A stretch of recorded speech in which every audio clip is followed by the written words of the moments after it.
ওর ধরেন যে কারো হয়তো নাক ছোট, চোখ ছোট, তাকে চাকমা বলে আমাদের এলাকায়। হ্যাঁ, নাক ছোট চাকমা, তো এটা হইলো? তো সে কি নিজে তার নাককে এরকম বানাইছে? এরকম নানা ধরনের আকৃতির অনেক কিছু হতে পারে। এই যে বডি শেমিং, এটা হারাম। এটা কি? এবং জরিপে এসেছে অনেক বাচ্চারা স্কুলে যেতে চায় না তার দেহের বিভিন্ন আকৃতি নিয়ে, তার বন্ধুরা তাকে টিস করার কারণে। খুব মোটা সে, তাকে নিয়ে তার ফ্রেন্ডরা এমন কথা বলে, সে আর স্কুলে যাওয়ার প্রতি আগ্রহ ফিরে পায় না। এটা কত বড় সামাজিক সমস্যা আপনি খেয়াল করেছেন? হ্যাঁ, কখনো কারো আকৃতি নিয়ে কোনো কমেন্টস করা যাবে? কারণ আকৃতিটা দিয়েছে কে? ইয়া আইয়ুহাল্লাযীনা আমানু লা ইয়াসখার কওমুন মিন কওম আসা আন ইয়াকুনু খায়রাম মিনহুম। ওহে বিশ্বাসীরা, তোমরা একে অপরকে তুচ্ছ তাচ্ছিল্য করো না, হাসি ঠাট্টা করো না, কাউকে সুখরিয়া মানে কাউকে তুচ্ছ করা, কাউকে নিয়ে ব্যঙ্গ করা, হাসি তামাশা করা, এটা করো না, এটা কবিরা গুনাহ। মানে এমন কোনো কথা বলো না যাতে তোমার ভাইয়ের মনে কষ্ট হয়, এরকম কিছু বলা যাবে না। আমরা অনেক সময় এটা করে ফেলি, এমন কথা বলি যেটাতে আরেক ভাই বা আরেক বোন কষ্ট পায়। আমরা খুব সিম্পলি বলি, কিন্তু এটা কবিরা গুনাহ। এটা কি? বিশেষ করে তার আকৃতি নিয়ে আপনি কিছু বলতে পারবেন না, এটা বড় কবিরা গুনাহ। এটাকে বডি শেমিং বলে। কি বলে? বডি শেমিং হারাম। কারণ বডি স্ট্রাকচার, এটাকে আমার ইচ্ছে মতো হয়েছে না আল্লাহ বানাইছে? আচ্ছা, আপনি যে এত সুন্দর ফর্সা, কে বানালো? হ্যাঁ, আবার আরেকজন যে একটু শ্যাম বর্ণের, তাকে কে বানালো? আপনি লম্বা, কে বানালো? কেউ খর্বাকৃতির খাটো, তাকে কে বানালো? তাহলে আপনি আকৃতি নিয়ে তাকে যদি ঠাট্টা করেন, আসলে কি ঠাট্টা কি তাকে করা হলো নাকি আল্লাহকে? কারণ আসল ডিজাইনারটা কে? হুয়াল্লাযী ইউসাউবিরুকুম ফিল আরহামি কাইফা ইয়াশা। আল্লাহ তাআলা তোমাদেরকে যেমন চেয়েছেন ঠিক তেমন মাতৃগর্ভে তোমাদেরকে ডিজাইন করেছেন, তোমাদের আকৃতি দিয়েছেন। এজন্য কারো আকৃতি নিয়ে অবজ্ঞা করা, তুচ্ছ করা, হেয় করা, এটা প্রকারান্তরে আল্লাহকে অবজ্ঞা করার সমান। দ্য ক্রিয়েটর, যিনি স্রষ্টা, তাকে আপনি অবজ্ঞা করেছেন। ঠিক কিনা বলেন? তাহলে এখন কারো আকৃতি নিয়ে কিছু বলবেন, এটা খবরদার, এটা বড় কবিরা গুনাহ। আব্দুল্লাহ ইবনে মাসউদ রাদিয়াল্লাহু তাআলা আনহু, এই সাহাবী, ওনার পা দুটো ছিল চিকন চিকন পা। উনি একবার আরাক গাছের চূড়ায় উঠেছেন, মেসোয়াকের ডাল ভেঙে মেসোয়াক করবেন। বাতাসের ঝাপটা, ওনার লুঙ্গিটা একটু সরে গিয়েছে, পা দুইটা দেখা গিয়েছে। তো এত চিকন পা দেখে সাহাবারা সবাই হাসতেছে নিচে। রাসূল ইসলাম বললেন, ব্যাপার কি, তোমরা হাসো কেন? বলে যে ইবনে মাসউদের পা গুলো দেখে দেখেনি রাসূল কত চিকন পা, হাসতেছে। রাসূল ইসলাম রাগান্বিত হলেন, বললেন, ওই সত্তার শপথ যার হাতে আমার আত্মা, ওই আল্লাহর কসম করে আমি বলি, লাহুমা আসকালু ফিল মিজান মিন উহুদ। এই পা দুটো মিজানের পাল্লায় রাখা হলে কিয়ামতের দিন উহুদ পাহাড়ের চেয়ে বেশি ভারী হয়ে যাবে। তার মানে এত সম্মান ইবনে মাসউদের, সম্মান আল্লাহর কাছে, কল্পনা করেন, উহুদ পাহাড়ের চেয়ে বেশি ভারী হয়ে যাবে। কিন্তু আমরা অনেক সময় এই মানুষের আকৃতি নিয়ে তুচ্ছ তাচ্ছিল্য করি। রাসূল সাল্লাল্লাহু আলাইহি ওয়াসাল্লামের একজন স্ত্রী ছিল, নাম সফিয়া। কি নাম? সফিয়া বিনতে হুয়াই ইবনুল আখতাব। উনি আকৃতিতে কিছুটা খাটো ছিলেন এবং একটু স্থূলাকৃতির ছিলেন। তো এটাকে একটু ইঙ্গিত করে আম্মাজান আয়েশা রাদিয়াল্লাহু তাআলা আনহা একবার একটা শব্দ ব্যবহার করেছেন, মানে শব্দ দিয়ে কৌশলে বুঝিয়েছেন, তা আনি কসিরা, মানে আপনার সেই খাটো স্ত্রী সফিয়া। নারীদের মধ্যে এটা থাকে স্বাভাবিক, মানবীয় কারণে। একাধিক স্ত্রী হলে মানবীয় কারণে একটু জেলাসি বা একটু কিছু বিষয় থাকে, এটা থেকে মানুষ বেরোতে পারে না, এবং সেটা নবীদের স্ত্রীরাও সেটা থেকে বেরোয়া সম্ভব ছিল না। তো কথা বলতে বলতে এমন একটা শব্দ বললেন যেটা দিয়ে সাফিয়া রাদিয়াল্লাহু তাআলা আনহাকে বুঝালেন যে আপনার অমুক স্ত্রী, মানে তিনি আকৃতিতে কিছুটা খাটো এবং কিছুটা স্থূলাকৃতি। এই শব্দটা রাসূল ইসলাম পছন্দ করলেন না। বললেন, আয়েশা, এটা তুমি কি বললে? আয়েশা, তুমি কি জানো, লাকুত কুলতি কালিমা, তুমি এমন একটা শব্দ বলেছো সফিয়ার ব্যাপারে, লাউ মুজিজাত বিমা ইল বাহরি লা মাজহাজাতহু। এই শব্দটা যদি নীল সাগরে ছেড়ে দেওয়া হয়, তাহলে এই শব্দের পঙ্কিলতার কারণে নীল সাগরের পানি মুহূর্তেই কালো হয়ে যাবে। আর এরকম শব্দ যেন আমি না শুনি। আম্মাজান আয়েশা রাদিয়াল্লাহু আনহা সচেতন হয়ে গেলেন, আর কখনো এরকম বলেননি। দেখেন, রাসূল ইসলাম কখনোই বডি শেমিংকে স্পেস দিতেন না, কখনো না। আমরা এগুলো খুব ছোট মনে করি, কিন্তু যাকে আপনি বলেন সে অনেক কষ্ট পায় মনে। সে খুব মনে কষ্ট পায়, এজন্য এটা বলা যাবে না, খবরদার। রাসূল সাল্লাল্লাহু আলাইহি ওয়াসাল্লাম বলেন, ইন্নাল আবদা লা ইয়াতাকাল্লামু বিল কালিমাতি মা ইয়াতাবায়্যানু ফিহা ইয়াজিল্লু বিহা ফিন্নার। মানুষ অনেক সময় মুখ ফসকে এমন কমেন্ট করে ফেলে অন্যের ব্যাপারে, এটা দিয়ে সে মাঝে মাঝে জাহান্নামী হয়ে যায়, কিন্তু সে ভাবেই নাই এই শব্দে আমাকে জাহান্নামে ঢোকাবে। কারণ এই মুখ দিয়ে যা বেরোয় এটা বলতে অনেক সাবধানে। রাসূল ইসলাম বলেছেন, দুইটা অঙ্গের গ্যারান্টি যদি কেউ আমাকে দেয়, আমি তাকে জান্নাতের গ্যারান্টি দেই। মাইয়াদমান লি মা বাইনা লিহিয়াইহি ওয়া মা বাইনা রিজলাইহি আদমান লাহুল জান্নাহ। দুই অঙ্গের গ্যারান্টি যে দেয় তাকে আমি জান্নাতের গ্যারান্টি দেয়। এক হচ্ছে দুই চোয়ালের মাঝখানে যা আছে মানে জিব্বা, এই জিব্বার গ্যারান্টি যদি দেয়। আরেকটা হচ্ছে দুই পায়ের মাঝখানে যা আছে মানে মানুষের প্রাইভেট। এই দুইটা অঙ্গের গ্যারান্টি যদি কেউ দেয় যে এই দুই অঙ্গ দিয়ে আমি কোনো পাপ কাজ সংগঠিত করব না, বিষ্ণু ইসলাম বলেন আমি আমার ওই উম্মতকে জান্নাতের গ্যারান্টি দেই। তাহলে তুচ্ছ তাচ্ছিল্য ঠাট্টা বিদ্রুপ করা যাবে না। ওয়ালা তালমিজু আনফুসাকুম, তোমরা অন্যের বদনাম করে বেরিও না। লামজ আসছে লুমাজা থেকে, ওয়াইলুল লিকুল্লি হুমাজাতিল লুমাজা, যে প্রকাশ্যে অন্যের বদনাম করে বেড়ায়, অন্যের দোষ খুঁজে বেড়ায়। একদল লোক আছে দেখবেন শুধু অন্যের দোষ খোঁজে, নিজের দিকে আঙ্গুল যায় না। কিন্তু এইভাবে আরেকজনের দিকে আঙ্গুল দিলে যে তিনটা আঙ্গুল নিজের দিকে যায় এটা আবার ভুলে যায়।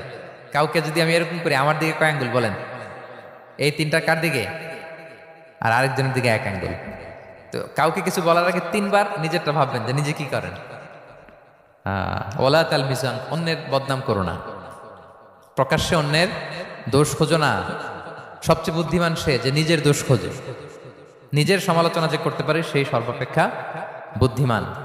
কিন্তু আমরা একদল আছে শুধু সমালোচনা, ওর এই সমস্যা, ওর এইটা, ওর ওর মানে তার দায়িত্ব হচ্ছে সবার সমস্যা বের করা। এরকম দায়িত্বপ্রাপ্ত কিছু লোক আছে না নাই? সবাই না, এগুলো থেকে আমাদের বেরিয়ে আসতে হবে। অন্যের দোষ খোঁজা বাদ দিতে হবে, দোষ খুঁজলে নিজের দোষ খুঁজতে হবে। আমরা আত্মসমালোচনা করবো। খেয়াল রাখবেন সবচেয়ে ভালো হচ্ছে আত্মসমালোচনা। সবচেয়ে ভালো কি? তারপরে মোটামুটি ভালো হচ্ছে আলোচনা, আর সবচেয়ে খারাপ হচ্ছে সমালোচনা। কিন্তু আমরা সবচেয়ে করি বেশি কোনটা? এটা চেঞ্জ করতে হবে, আত্মসমালোচনা বাড়াইতে হবে। আমি প্রায় একটা কথা বলি, small people talk about people, average people talk about things, great people talk about ideas. ছোট মনের মানুষ যারা, এরা মানুষ নিয়ে কথা বলে, এর এই সমস্যা ওরে। মাঝারি ধরনের যারা, এরা বিভিন্ন বিষয় নিয়ে, ঘটনা নিয়ে কথা বলে। গ্রেট মাইন্ড যারা, এরা আইডিয়া নিয়ে কথা বলে, যে এই আইডিয়া ইমপ্লিমেন্ট করলে সমাজের এটা সমাধান হবে, এই আইডিয়া জেনারেট করতে পারলে এইটা কাজ হবে। এখন বলেন আপনি কি ছোট মনের মানুষ হবেন না বড় মনের? অন্যের দোষ খুঁজবো আর তাহলে কারটা খুঁজবো? ইনশাআল্লাহ বলেন সবাই। ওয়ালা তানাবাজু বিল আলকাব, কাউকে মন্দ উপনামে ডেকো না। মন্দ উপনামে ডেকো না মানে কাউকে একটা বিশেষ নাম দিও না, তার নামটা সুন্দরভাবে ডাকো। নাম বিকৃতি করা কবিরা গুনাহ। নাম আপনি বলুন হুজুর এটা একটা কথা হইলো, নাম বিকৃতি করছি তো কি হইছে? এটা আপনার কাছে সমস্যা নাই। ধরেন যে ওই লোকের নাম আব্দুল্লাহ, আপনার কাছে আব্দুল্লাহ এটা সিম্পল, ধুর আব্দুল্লাহ একটা কিছু হইলো। কিন্তু যার নাম আব্দুল্লাহ তার কাছে এটা অনেক দামি। তার কাছে কি? কারণ এটা তার পরিচয় বহন করে। ধরেন যে আমার নাম কি মিজান, আপনার কাছে মনে হয় আরে মিজান একটা নাম হইলো, তা আমার কাছে তো এটা অনেক গুরুত্বপূর্ণ, কারণ এটা আমার পরিচয় বহন করে। এই নামে মানুষ আমাকে ডাকে, ফলে এটা আমার খুব আদরের, আমার কাছে বড্ড যত্নে দরদের নামটা। আপনার কাছে নাও হইতে পারে। মানুষ প্রত্যেকে তার নিজের নামকে খুব পছন্দ করে।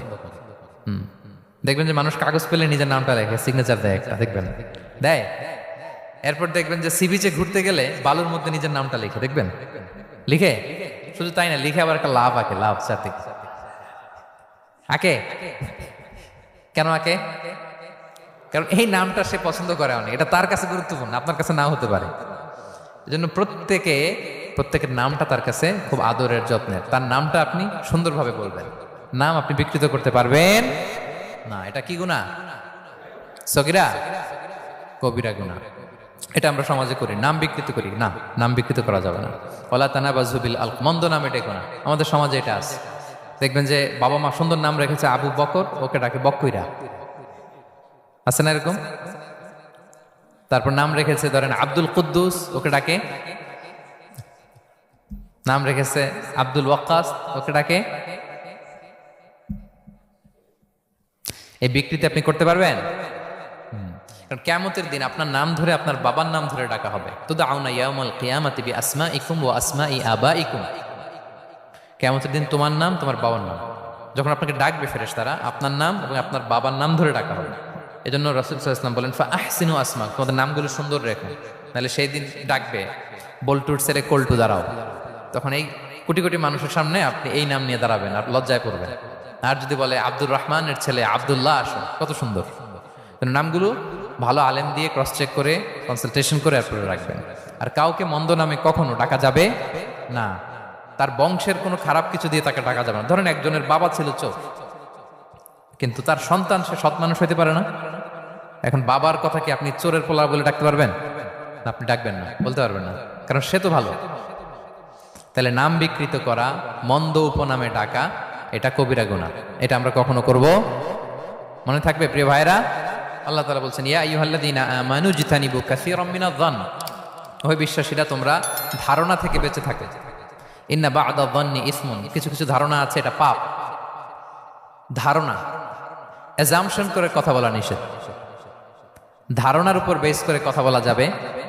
অনেকে ধারণার উপর কথা বলে, বেশিরভাগ ধারণাই মিথ্যা হয়। ধারণার বেশিরভাগ কি হয়? সো আপনি ধারণা, বেসড অন ধারণা আপনি কোনো কথা বলতে পারবেন, মানে যেটাকে আমরা বাংলা বলি আন্দাজে কথা বলা। বাংলা আমরা কি বলি? আন্দাজে আপনি কিছু বলতে পারবেন না, আপনাকে নিশ্চিত হইতে হবে। আমরা খালি চোখে যা দেখি বাস্তবে ওই ঘটনা নাও হতে পারে, এরকম হোয়াট এভার উই সি, এটা রিয়েল সিনারি নাও হতে পারে, ভেতরে হয়তো এমন কিছু একটা আছে যেটা আমরা জানি না। এজন্য ধারণা করে কথা বলা নিষেধ ইসলামে। ওয়া ইন্না যান্না লা ইউগনি মিনাল হাক্কি শাইআ, আল্লাহ বলেন ধারণা কখনো সত্যের বিকল্প হতে পারে না। আপনাকে সত্যটা জেনে বলতে হবে, আপনি ধারণার উপর কিছু বলতে। আমরা এরকম সমাজে অনেক করি, অনেক আপনি পাবেন। দেখবেন যে ধরেন যে আপনাকে আপনার এক বন্ধু দেখলো, রিক্সা দিয়ে যাচ্ছেন, আপনার পাশে এক নারী বসা, তো সে অনেক কিছু খারাপ ধারণা করতে পারে। এরকম হয় না সমাজে? এমন হতে পারে যে আপনি আপনার ছোট বোনকে নিয়ে বেরিয়েছেন, হতে পারে না? কিন্তু আপনি তো একটা ধারণা করে ফেললেন অন্য কিছু।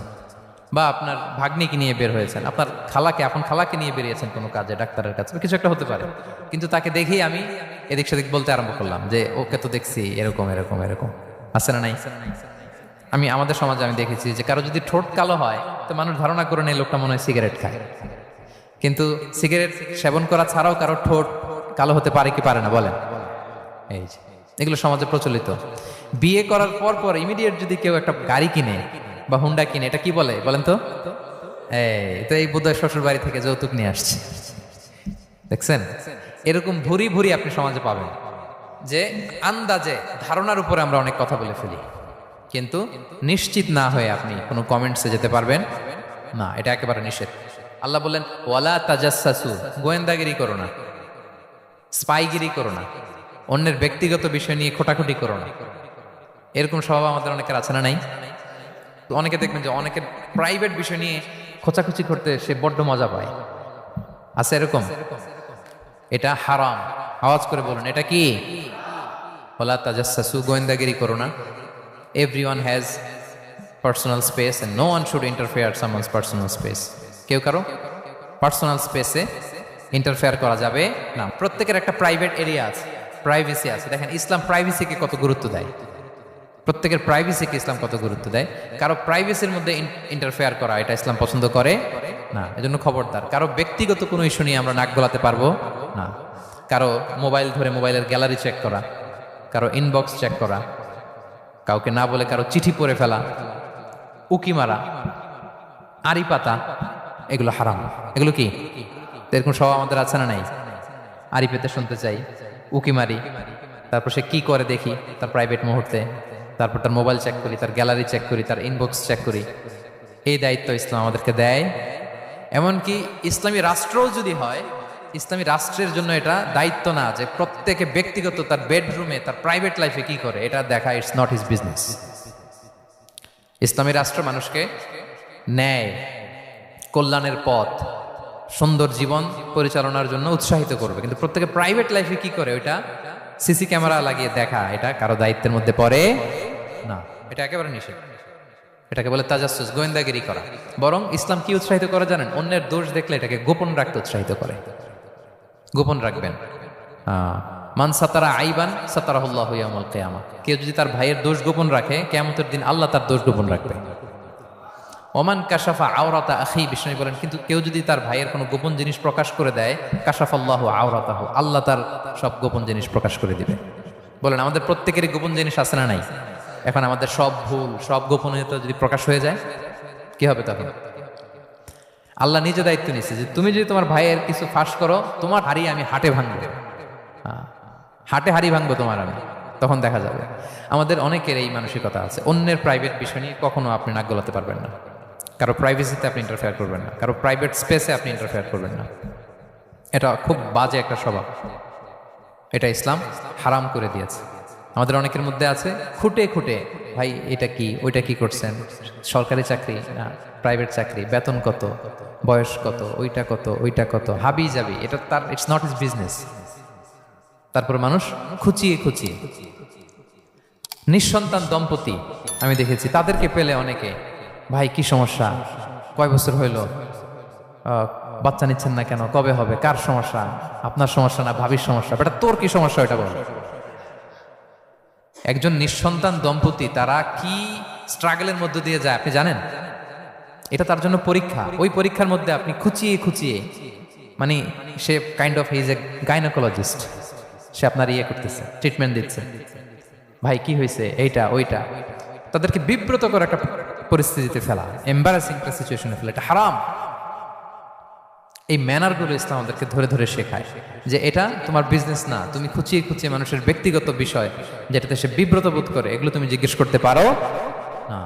আল্লাহ বলেছেন খবরদার, ওলা তাজাসসু, ওলা তাজাসসু, গোয়েন্দাগিরি করো না, কারো ব্যক্তিগত বিষয় না। অনেকের এটাতে খুব ইন্টারেস্ট, কার স্ক্যান্ডাল বেরোইছে, প্রায় দেখবেন যে এরকম দেখা যায়, অমুক নেতার স্ক্যান্ডাল পাস, অমুক নায়কের স্ক্যান্ডাল পাস, তোমার স্ক্যান্ডাল কবে ফাঁস হবে এটা বলো। নিজের চরকায় তেল দিতে হবে, আরেকজনের কি হলো, তার কি ভুল আছে, দোষ ত্রুটি আছে, ওগুলো খুঁজে দেখার জন্য আল্লাহ আমাকে দুনিয়ায় পাঠাই। তাহলে আমরা যেন কারো প্রাইভেসি হ্যাম্পার না করি প্রিয় ভাইরা, এটা ইসলাম আমাদেরকে উৎসাহিত করে, নির্দেশনা দেয় যে আমরা কারো প্রাইভেট কোনো ইস্যু নিয়ে নাক গলাবো না, ব্যক্তিগত বিষয়ে নাক গলাবো না, কারো দোষ দেখলে এটা আমি গোপন রাখবো। কি করব? আনলেস ইউ আর এ জাজ, আপনি বিচারক, আপনার কাছে আসছে, তখন আপনি বিচার করবেন। কিন্তু এমনি এমনি আপনি জাজমেন্টাল হতে পারবেন না, you can not jump to the conclusion, একটা কিছু আন্দাজে বলে ফেলতে পারবেন না, এই দায়িত্ব আপনাকে দেয়া হয়নি। ইসলামে ব্যভিচারের মতো কোনো বিষয় দেখলেও আপনি বলতে পারবেন না, ব্যভিচার, অ্যাডাল্ট্রি, ফর্নিকেশন, জিনা, এগুলো দেখলে আপনি বলতে পারবেন না। বললে 4 জন নিয়ে বলতে হবে একসাথে। আপনি 3 জন যে যদি কাজের কাছে বলেন যে এই ছেলে আর মেয়েকে আমি অপকর্ম করতে দেখছি, কাজী 3 জনকে নিয়ে আগে 80 টাকার বেত মারবে পিঠে, তো করে দেখতে বলছে কে? তোমাদেরকে এই কাজ অবজার্ভ করতে বলেছে কে? কারণ 3 জন মিলে এই উইটনেস হবে না। 4 জন উইটনেস যদি থাকে তাইলে তাও আমরা দেখছি বললে হবে না, তারপরও মায়ের আরো রলি আমি বলি, 4 জন এসে যদি বলে যে আমি একজন নারী একজন পুরুষকে ন্যাকেড অবস্থায় এই ঘরে প্রবেশ করতে দেখছি, তারপর কাজে নিয়ে 4 জনের আশীর্বাদ দিবে, কারণ এতেও প্রমাণিত হয় নাই, তারা হয়তো একটা জায়গায় অবস্থান করেছে কিন্তু বড় ধরনের কোনো পাপের সাথে লিপ্ত হয় নাই হয়তো। তার মানে একেবারে চাক্ষুষ, তাও নারী দিয়ে এই উইটনেস হবে না, 4 জন পুরুষ এই পাপ কাজের চাক্ষুষ সাক্ষী ছিল, এটা যদি বলে সব কিছু যদি মিলে যায় তারপরে তাদেরকে শাস্তি দেওয়া যাবে, এর আগে সম্ভব না। এটা কোনো মানুষ কোনো পাপ কাজ এভাবে লোকচক্ষুর সামনে কখনো করে না। তার মানে দেখেন এটা কেন এরকম শক্ত করা হলো, যাতে আপনি না বলেন, কারণ বলতে গেলে আপনি আর মায়ের খাবেন, অপবাদের শাস্তি পাবেন। হ্যাঁ, ইফকের শাস্তি। ইসলাম কিভাবে মানুষের প্রাইভেসিকে হেফাজত করে? কেউ কোনো একটা মানুষ হয়তো কখনো শয়তানের ওয়াসওয়াসায়, নফসের তাড়নায়, বন্ধুর পাল্লায় পড়ে কোনোভাবে সে পাপে জড়িয়ে পড়েছে, আপনি এটাকে ইস্যু বানাচ্ছেন, কিন্তু এমন হতে পারে ওই পাপের পরে সে এমনভাবে তওবা করেছে, এমনভাবে ফিরে এসেছে, এমনভাবে প্র্যাকটিসিং হয়েছে যে সে ভালো কাজ দিয়ে আপনাকেও ছাড়িয়ে গেছে, আপনি আটকায় যাবেন কিন্তু কিয়ামতের দিন ও আটকাবে না। এরকম হতে পারে কি পারে না? তো ওর পিছনে লাগছেন কেন আপনি? আপনি আপনার ইস্যু দেখেন, আপনি কতটা প্র্যাকটিসিং হতে পেরেছেন, আপনি কতটা শুদ্ধাচার আনতে পেরেছেন আপনার জীবনে, সেটা দেখতে হবে। যেন খবরদার, ওয়ালা তাজাসসু, গোয়েন্দাগিরি করো না, কারো প্রাইভেট বিষয় নিয়ে নাক গলাতে চেয়েও। সুবহানাল্লাহ, হোয়াট এ রিলিজিয়ান! কত সুন্দর আমাদের ধর্ম, হাউ লাকি উই আর! আমরা কত ভাগ্যবান যে আল্লাহ তাআলা এই ধর্ম আমাদেরকে দিয়েছেন, এমন বিধান আমাদের জন্য প্রেসক্রাইব করেছেন যেগুলো মানলে আমাদের সমাজটা একটা জান্নাতের বাগান হয়ে যাবে। গোয়েন্দাগিরি করুন, আজকে থেকে করবেন। কারো মোবাইল ধরবেন, আর গ্যালারি দেখবেন, কারে কি মেসেজ করছিল পড়তে যাবেন, গোপনে তার ড্রয়ার খুলে তার চিঠি পড়বেন, আড়ি পাতবেন, উকি মারবেন, কারো গোপন বিষয় নিয়ে ইন্টারেস্ট দেখাবেন, কথা বলে না, দেখাবেন? এগুলো নিয়ে কোনো ইন্টারেস্ট আমরা দেখাতে পারবো না। গোয়েন্দাগিরি আমাদেরকে বাদ দিতে হবে। আল্লাহ আমাদেরকে বোঝার তৌফিক দান করুক। সর্বশেষ আল্লাহ বলেন, ওয়ালা ইয়াগতাব বা'দুকুম বা'দা, একে অপরের পরনিন্দা চগলখুরি করো না। ইয়াগতাব মানে গীবা, গীবত করো না। আইয়ুহিব্বু আহাদুকুম আইয়াকুলা লাহমা আখিহি মাইতান ফাকারিহতুম, তোমরা কি চাও যে তোমরা তোমাদের মৃত ভাইয়ের গোশত ভক্ষণ করবে? মানে কি, যে ব্যক্তি গীবত করে সে যেন তার মৃত মরা ভাইয়ের পচা গোশত খায়। গীবত করা, গীবত কাকে বলে? রাসূল সাল্লাল্লাহু আলাইহি ওয়াসাল্লাম বলেন, গীবত হচ্ছে যিকরুকা আখাকা বিমা ইয়াকরাহু, তোমার ভাইয়ের অনুপস্থিতিতে তোমার ভাই সম্পর্কে এমন কিছু বলা যেটা শুনলে সে অপছন্দ করে, এমন কিছু বলা যেটা শোনা সে পছন্দ করে না। তো এক সাহাবী বলেন, ইয়া রাসূলুল্লাহ আফারাআইতা ইন কানা ফি মা আকুল, হে আল্লাহর রাসূল, আমার ভাইয়ের মধ্যে যদি আসলেই সেই সমস্যাটা থাকে তাইলেও কি গীবত হবে? রাসূল সাল্লাল্লাহু আলাইহি ওয়াসাল্লাম বললেন, আরে তাইলেই তো গীবত হবে। ওই দোষ যদি থাকে, ওটা তার অনুপস্থিতি যদি বলে বেরো, তাইলেই তো গীবত হবে। আর ওই দোষ যদি না থাকে তাহলে তো অপবাদ হবে, এটা তো আরো বড় গুনাহ, এটা তো বহতান। তাহলে এই গীবা ইংরেজিতে বলে ব্যাক বাইটিং, ইংরেজিতে কি বলে? এই ব্যাক বাইটিং, চগলখুরি বা পরনিন্দা, আরবিতে বলে গীবাত। এই গীবত আমরা করব না। কারো কিছু বলা থাকলে আপনি তাকে সরাসরি নাসিহাত করুন। আর দিন ওয়ান নাসিহা, দিন হচ্ছে উপদেশ দেয়া, শুভ কামনা করা, তার প্রতি শুভ কামনা করে আপনি তাকে বুঝান, সে হয়তো বুঝবে। কিন্তু আপনি তার অনুপস্থিতিতে তার নামে বাজে কথা, মন্দ কথা বলতে পারবেন, এটা অনেক বড় পাপ।